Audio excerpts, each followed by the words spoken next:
I think God intended that we get to preserve all we could preserve and make it something that the people would enjoy for their lifetimes and the next generations to come. Well, it's an unusual national park. It's 180,000 acres of a marine system covered by water, more than half of which is Biscayne Bay, a shallow, clear, crystal clear bay with seagrass beds that are the nursery for most of the marine species that live around here. And the other half of the park is a coral reef system that stretches for about 25 miles and is perhaps the most beautiful and pristine segment of coral reef in this hemisphere. The two together are separated by 42 tropical islands that are the upper Florida Keys and have never been developed and are not reachable by car. And so it's very much a secluded, marine, pristine environment. There's a special place that lies just beyond the edge of Miami's urban center. It's home to a chain of undeveloped islands, pristine bay waters, ocean reefs, and mangrove shoreline. Biscayne National Park, reaching from the southern tip of Key Biscayne to just north of Key Largo, offers sanctuary from development and an opportunity to be immersed in nature. But the protected environment of Biscayne National Park only exists because of a long and hard battle for preservation over development. There were plans for a major industrial seaport on the shoreline of South Biscayne Bay. There were plans to build a causeway or a bridge to the upper Keys and to develop it into something resembling the kind of resort areas that we have up and down the Keys and farther up the Florida coast. And while certainly there is value in those things, people like Dandy Fussell and Herbert Hoover Jr. and Hardy Matheson and a whole bunch of other people said, wait a minute, that's good, but this is the only place we've got left that doesn't look like all those other places, that you can go and get a different experience. And maybe we should use this for something different, something equally important but different. President of the Hoover Vacuum Cleaner Company, Herbert W. Hoover Jr., had visited Miami since the early 1920s. When he came to live in South Florida in the 60s, he became an advocate for Biscayne Bay. I was born in Ohio, and my mother and father started coming to Miami. I was very young. I think the first time I remember being here was in 1925. I used to go fishing quite a bit. I had a very good friend who was a fisherman, so he and I would get our little boat together and go down the bay and fish down there off Soldier's Key. Looking over the bottom of the boat, it was really fascinating. You could see sea fans, and everything in the bottom was crystal clear of the bay. And then as time went on, I noticed in a matter of just several years, I couldn't see the bottom anymore. And then the bay was, as far as I was concerned, polluted. And so that really got my attention. Preservation was not a vision shared by everyone who looked at the South Biscayne Island chain. Speculators saw the undeveloped oceanfront land on Boca Chica, Elliott, Adams, and Old Rhodes Keys as real estate prime for resort development. They wanted to repeat the success of Miami Beach, but their plans required a causeway connecting the remote islands with the mainland. To promote their development plan, a group of Elliott Key landowners incorporated the city of Islandia. They had a mayor, city hall, and even set up voting polls. We are working toward a causeway, and we have talked to several engineers already and some planners. We hope to plan a community there like you do not have in Dade County. We hope it to be the finest community within South Florida. Mayor Luther Brooks and City Councilman Ralph Fossey believed development of Islandia was the best use for the area. Well, there is a tremendous future for Islandia, provided that we have the freedom to go ahead and develop the land and be able to get a causeway to these properties. Certainly, with a well-planned community, there would be buildings of all descriptions, homes for all people, and hotels and marinas and beaches and playgrounds and all of those things that make a community real livable. Well, Ralph's intention was to make a nice area out of it, and he wasn't going to, no, you can root it, of course, but he wasn't going to go and cut it up in lots and sell it off that way. By no means. He was going to develop, put little cottages and that sort of thing on the beach, but preserve the beach. In exchange for public access to the oceanfront, Islandia wanted to purchase submerged lands from the state of Florida. The shallow bay bottom would be dredged to expand their real estate property with fill. They presented their plan to the Dade County Commission. I think this thing would be fabulous. An area larger than Miami Beach, it hadn't been scratched. I'm talking about in the future. I think this thing should go forward, and I think it should be done, and I think that this commission should cooperate to the nth degree with Islandia and its officials to see that this thing does get off the ground. It would have been the way when Carl Fisher went in and developed Miami Beach. He brought in those giant dredges, and they just covered the whole area up with a layer of fill, which they dug out of the bay. Juanita Green, one of the first women hired by the Miami Herald, had an eye for politics and a heart for the environment. Her beat was local government, and she closely tracked Islandia's plans to dredge and fill. You know, the foreshore of the beach belongs to the public. This whole business of the public trust, you know, the government owns in trust certain resources that are held for all the people, for them to use and enjoy. Well, in South Florida, much of this public land was what they called submerged land. It was covered by water, at least by high tide. We, the people, owned that land. And the state that was holding it in trust for us was selling it off like hotcakes to all the developers. When the owners of the land, which is presently included in the municipality of Islandia, came seeking the county commission's cooperation, they promised that they would submit a plan of development preserving to the public areas for school sites, recreational, beach areas, and roads before seeking the purchase of additional submerged land from the state. They have not submitted such a plan. They have indeed moved forward to try to get that land from the state, which is being held by the state in trust for the public. It is now apparent that they have broken their faith with the public and are seeking this land, which would double their area in size, for speculative purposes and without regard to the public interest. While Islandia's controversial development plan was debated, industrialist D.K. Ludwig was making his own plans for a $40 million oil refinery and petrochemical plant on the shores of Biscayne Bay. The project planners offered jobs, environmental safety, and dredging of a 40-foot deep channel running 8 miles through the bay. Public opinion was strongly divided. Many favored the economic opportunities offered by Sea Dade. It held special promise for Islandia. Now, if we could get this high-level bridge to go in where the intercoastal waterway is, we'd save $1.5 million. Then if Sea Dade would put the dirt there, which we figure is about $1.5 million, so there's $3 million.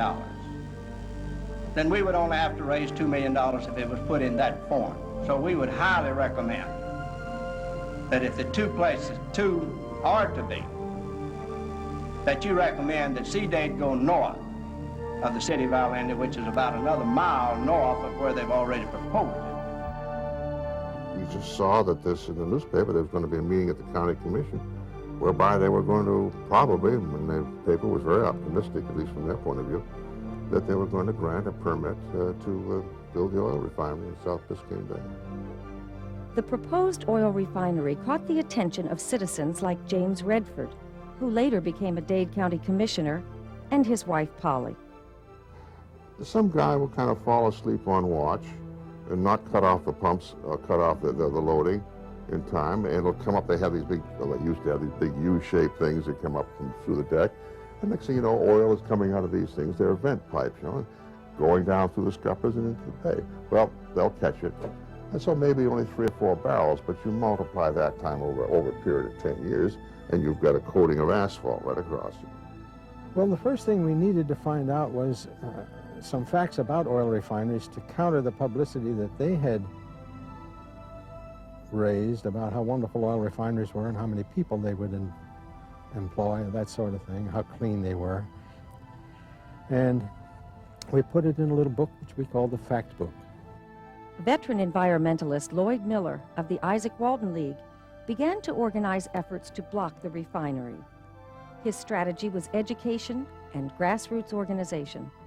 And we used the book, and then a number of us went out making speeches all over the county and Monroe County, Broward County, to convince people that, look, here's something other than what you have been told about oil refineries. By the early 1960s, the conflict over the preservation of South Biscayne Bay or development of Sea Dade and Islandia became very public. Environmentalists searched for ways to provide protection for South Biscayne Bay, the islands, and the reefs. Their concern mirrored an emerging national environmental movement. The challenge for the early park supporters in the 1960s, when this became a national monument, was that up until the 1960s, development was generally seen as the highest and best use for undeveloped land, for open space. Eventually, there was enough groundswell of favorable opinion from the people in the county that the politicians could feel it. Hardy Matheson, recognizing the growing public interest in conservation, based his 1964 campaign for Dade County Commissioner on stopping Sea Dade. He ran for public office primarily to stop Sea Dade, and he knew that once that oil refinery was built, that Biscayne Bay would never be the same. My father felt that it was in the greater public interest to not develop those islands. Matheson won his election. Several months later, the newly elected Dade County Commission rescinded Sea Dade's permit for development. We were in the age of the beginning of the conservation movement. On February 15, 1963, an editorial was printed in the Miami Herald. Islandia, another chance? It addressed the failure to preserve public access to the oceanfront on Islandia and raised the issue of federal funding to purchase and preserve the shoreline. The editorial closed with, perhaps an important next step would be for Tallahassee to get in touch with Washington. And so we sent that along to Washington, and I guess that was a big boost then, because then the feds knew and the Interior knew that they were not really fighting all the political people here. The area was proposed as a national monument which allows federal ownership and protection of natural resources that are recognized as having national significance. During the past 2 months, a task force working for the Hoover Company has considered means of saving the Islandia Bay area from commercialization. The conclusion of this group supports the national monument concept as the only satisfactory and permanent solution. Until the Islandia chain is monumented nationally, it will be subjected to a continuing series of proposals for commercialization. Approval of any one of these proposals would start an impressive chain reaction of destruction of Biscayne Bay. Does this mean that the municipality of Islandia would go out of existence? Yes, sir. This has nothing to do with Cape Florida. This is a national park, and there is no conflict of interest between the state of Florida and the U.S. government in acquisition of recreational lands. Would this effectually kill the yes, sir. Causeway across there? All right. You've heard the motion. Is there a second to the motion? It's been seconded by Mr. Seidemann. Can we take a voice vote on this? I think we can. All those in favor of this motion signify by saying aye. Aye. Opposed, no. The motion carries unanimously. Passed unanimously, but not supported universally. Mayor Luther Brooks stood firmly for the benefits of development. It's very unfortunate that our county commissioners have tried to block this development by going to the cabinet or the II board and keeping us from getting our permit. And then they have also tried to get the federal government to buy it as a national monument, realizing all the time that this would wipe us out completely. I think it is too valuable for the community to have this kind of progress in Dade County. And I don't still understand the county commission wanting a hideaway for the people that have a lot of money and can afford a boat. Only 10% of the people of Dade County will ever be able to see these islands if it's bought for a park unless there's a causeway built to it. Assistant Secretary Stanley Kane, working on a feasibility study for the Department of the Interior, emphasized the conditions necessary for creation of a national monument. One thing I would like to make clear is that the interest of the National Park Service and Department of Interior in Islandia is based on the retention of the natural conditions on the islands and particularly the waters about it. And this becomes especially crucial with respect to South Biscayne Bay. Should there be a causeway developed, this would so disrupt the natural ecology of South Biscayne Bay that the Department of Interior would no longer have an interest in the development of Islandia. Providing the scientific data needed to define the ecology of Biscayne Bay, Dr. Gilbert Voss and a team of marine biologists from the University of Miami Institute of Marine Sciences conducted a study of the bay's resources. Their research demonstrated its unique qualities merited national protection. An important step in gaining the support of the Department of the Interior was to have Secretary Stuart Udall come down to take a first-hand look. Congressman Dante Fascell, who became a champion for the cause of Biscayne National Monument, remembers Udall's visit. It was after that a lot of us went to work on getting the Secretary of Interior down here. We felt it was important that he personally take a good look at it, despite the fact that others in the department were doing evaluation work. Has developed in the attempt to declare Islandia a national monument. Well, this is going to come to a head very shortly. The National Parks Advisory Board considered it in their meeting at Big Bend National Park this week. I haven't gotten the results yet, but I think we're going to have to take a position on it, and I think we'll probably feel that it would be a fine addition to the national park system. We brought him down here, and he took a blimp ride over the islands. It didn't take the Secretary very long to make up his mind. He had the benefit of his reports from his own people, and he was taking a first-hand look at it. Plus, he knew he had a solid community base that was vitally interested in this thing. And as we flew over the islands in the blimp, he said, there's no question in my mind that this needs to be considered as a national effort of some kind. Have you personally made up your mind yet? Well, I'm going to have an announcement before I leave. While the Department of Interior developed its recommendations over a 2-year period, Herbert W. Hoover, Jr. created a catalyst for the purchase of Islandia. Well, it was very essential to have Mr. Hoover's help early on. He was a strong supporter, of course. He made a contribution of $100,000 towards getting this whole project on the road. But I think it was very important also to have the community involvement that came about as a result of that. Leading up to that, at least, let's put it that way, because it brought the Miami Herald in and brought all the leaders of the various groups, and it led to Mr. Hoover bringing the necessary people from Washington to come down here. Well, I knew that it was necessary to get people of influence interested in the project, and so I went to Washington a few times and to get some congressmen interested in coming down here. Get a look at the bay and trying to make a national monument out of Islandia. The company had a DC-3 airplane, and so I used to fly them down from Washington down here to Miami Airport, and so then they'd stay here for maybe 2 or 3 days, then go back to Washington, and in that process I started getting some congressmen interested in the project. Well, the Department of Interior legislative staff is preparing a draft bill, and we would like for it to be introduced by the Florida congressional people. Every piece of legislation, once the legislation gets approved, that's a big step. Now I can put my name on it, and I know the department will testify in favor of the bill. So I introduced the bill. I introduced the bill because the project's in my district. And I want to make it clear, we're talking about two different things here. One bill says it's okay to have a national park.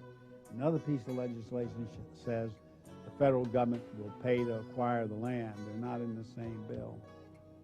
The authorization bill and ultimately the financing was one of the most difficult struggles that I've had in politics. Made into a major campaign issue, it took over 3 years to pass the legislation for Biscayne National Monument through the House and Senate. It became the centerpiece of 2 political campaigns in which my opponent took the opposite position, and it became a football in the Congress itself. The Biscayne National Monument should not be a political football, since it is beneficial to all parties. South Florida will have almost 2 million residents within the next decade, and Islandia is one of the few remaining unspoiled areas available to our growing population for recreation. I have here a newspaper insert called the Islandia News, which is now being placed in Miami area newspapers in an all-out effort to change public opinion on the Biscayne National Monument Bill, now in Congress. But how can you stop development of people's property? That's like telling you can't cut your lawn at home. This is their property. No, they were doing their best to derail it, and they were doing their very best to try to derail it. As a matter of fact, they even got to one point where they ran a bulldozer down the middle of Elliott Key from one end to the other to see if they could destroy its value to the National Park Service. And so, oh God, they did everything. They poisoned my dog. They tried to get me fired. After a long political, legislative, and emotional fight, President Lyndon Johnson signed the bill that created Biscayne National Monument on October 18, 1968. Certainly a great victory for the people of South Florida, children of all ages for today and generations to come. It's a great victory for the people of the United States because we have set aside as a public park and recreation area with beautiful values of all kinds for enjoyment of people for now and forever, one of the most unusual areas in the entire world. The main thing that allowed me to succeed was the fact that there was strong personal community involvement here, and it was demonstrable. Without it, it was long enough as it was. I thought we'd never deliver that baby, I'll tell you that. Not everyone applauded the federal decision. We are merely requesting that we be given the right of self-determination in our own planning and zoning of the lands that lie within the city limits of Islandia. I know Ralph was kind of devastated, so to speak. He put a lot of time and effort to try to bring that development around. He was very disappointed when the state came in, the government came in and took it over. But when you look and see how much the southern part of Florida is controlled by the government, no other state in the United States has like as much land as the government. But I'll probably get in trouble, but who cares at my age? There are those who will say, well, maybe we've got too much of that. After all, we have national forests and national parks and sanctuaries and recreation areas, and gosh, there's just too much land tied up in federal jurisdiction. But the truth of the matter is that only the tiny fraction of those lands that are national parks are actually protected and preserved indefinitely without being altered so that they'll remain unchanged. It's only a fraction of 1% of the national lands in national parks. And we certainly ought to be able to say, at least let's keep that much, the most special areas, so that they'll be enjoyed forever. And the enjoyment part is the other half of it. We don't preserve them just for the sake of preserving them. We don't put up walls around them. The law that created the National Park Service, the very visionary law way back in 1916, said that the National Park Service was responsible to preserve these areas for the enjoyment of the public. And then it went on to say enjoyment in a way that leaves them unimpaired for future generations. In 1980, Biscayne National Monument was upgraded to a national park, and its boundaries were expanded to 181,500 acres. But even with national park protection, preservation for the future is a fight that continues every day. One of the things that makes Biscayne distinct among national parks is that it is the national park that is closest to a downtown major urban area. Landfills, trash, commercial activity, and urban development all impact the waters of Biscayne National Park. Efforts to protect the park's resources go beyond its boundaries, extending into the community that surrounds its shores. There are as many or perhaps more things outside the park boundaries that impact or affect this resource, this wonderland inside the boundary, as happen inside. Biscayne National Park, a legacy created by environmental pioneers and passed on to future generations. And this is just a case where we were able to muster, luckily we had enough time, the opinions of the average voter, and he predominated, as I think he always does, over the developers. We must give credit to the fact that that was a good time. We somehow hit exactly the right time when the environmental pendulum was doing its thing for the environment. Well, I know that if I need it, I can go to it. It's kind of like having a diamond necklace that you keep most of the time in a safe deposit box, but you know it's there. It gives you constant satisfaction. Occasionally you use it, or you know you can leave it to your children. And to say, well, I can vote over to something that was here 100 years ago, 200 years ago, this is almost the way it looked, you know, before the rest of us came along and started using it up. It's still there. It has a serene quality about it. It has a beauty that you can enjoy. It's almost spiritual in that sense. I think we have largely to thank a part of the segment of the population that lives here. The impetus to make this a national park didn't come from some other part of the country where people looked across the country and said, gee, that's special, but they're not taking care of it, so somebody should protect it. Rather, it came from people around here who knew this resource and this treasure and said, we have something special. It was so tough getting it into a national monument. I'm hoping that the future generations will recognize what's been done and the value of having these parks to appreciate and enjoy.